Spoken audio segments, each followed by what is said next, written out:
Hi, I just wanted to make a quick video this morning. Happy Thanksgiving, everybody. My name is Raymond. I'm a follower of Christ, and I just wanted to read quick verses from Exodus and explain the archaeological proof behind it. So here it is. We got Exodus chapter 19.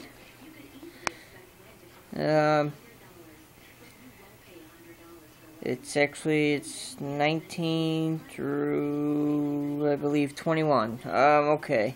On the morning of the third day, well, I'll explain real quick. This was when this was in the Exodus when Moses had the people, after he took them from by the hand of God from escaping the hands of the Egyptians from slavery, and this is the point they were at.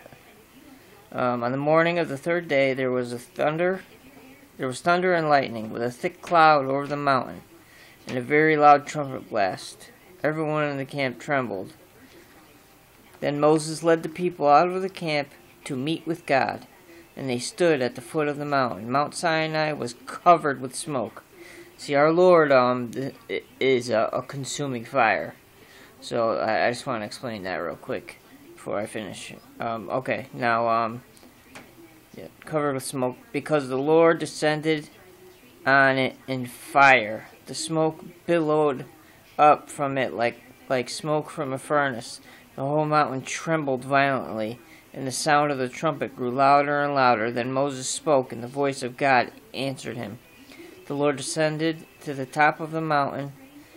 The Lord descended to the top of Mount Sinai and called Moses to the top of the mountain. So Moses went up, and the Lord said to him, "Go down and warn the people so they do not force their way through to see the Lord, and many of them perish." See, they couldn't walk up the mountain only upon the request from God, and actually, everybody knows the story of the burning bush. So when Moses went to see what the burning bush was before he had actually ever known God, the first thing he told him was to take his sandals off, because it's holy ground. And this ground is so holy, and God is so powerful and so sinless that, the power of Him being in your face and seeing the face of God would strike you dead instantly. The only reason why it didn't to Moses was because, God was using him as a prophet, and obviously did not appear in his full mightiness before Moses. But okay, here's more. So Moses went up, and the Lord said to him, "Go down and warn the people, so they do not force their way up to see the Lord, and many of them perish. Even the priests who approach the Lord must consecrate themselves, or the Lord will break out against them," which meant to consecrate themselves. They had to do everything God specifically told them, like they had to anoint themselves with oil and all kinds of different things. Change their clothes. They had to go perfectly clean before the Lord our God. Moses said to the Lord, "The people cannot come up Mount Sinai because you yourself warned us. Put limits around the mountain and set it apart as holy." Like I said, it's holy ground. The Lord replied, "Go down and being Aaron up with you, but the priests and the people must not force their way through to come up to the Lord, or He will break out against them." So Moses went down to the people and told them,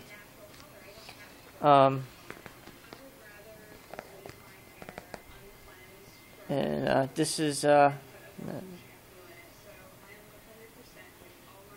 not where he gave him the 10 Commandments, but where he did give. Actually, no, this is where he did give him the 10 Commandments. I'm sorry. Now, this mountain is incredible, Mount Sinai. As I told you in here, he came down as a consuming fire, and God used to use it as his footstool. He used to, there was always a cloud of smoke for the longest time on that mountain, and Moses' father-in-law, before he even met him, and his daughters, who owned property right next to it, would see the presence of God. And if you watch the 10 Commandments, you'd get a better idea that when you see it in the beginning. That's the movie with oh man, I forget his name, but he played an awesome role being Moses, and it was a fantastic movie. But now when you go and archaeologists have found Mount Sinai, literally the area where God rested himself or used as his footstool is burnt to a crisp. And this mountain is rock and rocks, and it's just amazing. As the videotapes go through, the people weren't even supposed to be up there because it's actually Saudi Arabia territory now, and they don't allow people up there. And the main reason for that is because they want to hide the truth of the Bible from people. That's how some evolutionists are, is that they're so into it that they even deny the truth to themselves and deny it to other people from finding it. So even our government covers these type of things up.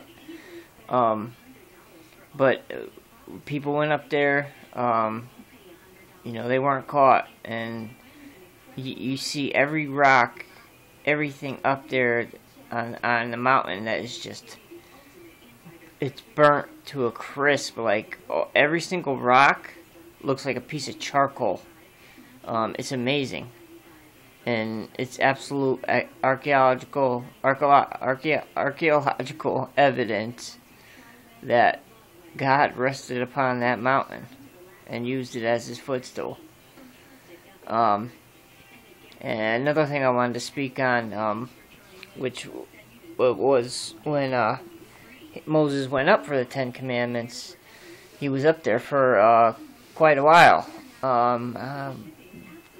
Don't know if that was 40 days or 40 nights. I'd have to read up on that again. But he was up there for a long time, and the people depended on Moses so much. Rather than having a personal relationship with God themselves, they depended on Moses to deliver all the information to them. So they grew weary and forgot about God, basically, and just turned their back on him. Not all of them, but a huge group of them. I think it was about 10,000, and they forced Aaron to help them make a god of gold, which was the golden calf. They built an altar to it. According to the Bible, they built an altar to it and put the golden calf up there and started to worship it. And by the time God finished the 10 Commandments and explaining them to Moses, which were actually written by the 10 Commandments on the tablets, were written by the finger of God, and they're in the Ark of the Covenant now, which the Ark of the Covenant is nowhere to be found. It's one of the biblical things that people are still looking for. But I mean, that's another story for another time. But when he was done, God said, "Listen, your people are down there and have committed a great sin." And as he came down, Moses came back down the mountain, he came down the mountain and met Joshua at the bottom. And as they began to walk, Joshua said, "It sounds like they're at war down there." And Moses says, "No, that's the sounds of partying." I used a different word, but of people having a party and a celebration. And when they got down there, they were worshiping this god of gold, a bull, and Moses, in his anger, threw the Ten Commandments at the people, and started hollering, and these people saw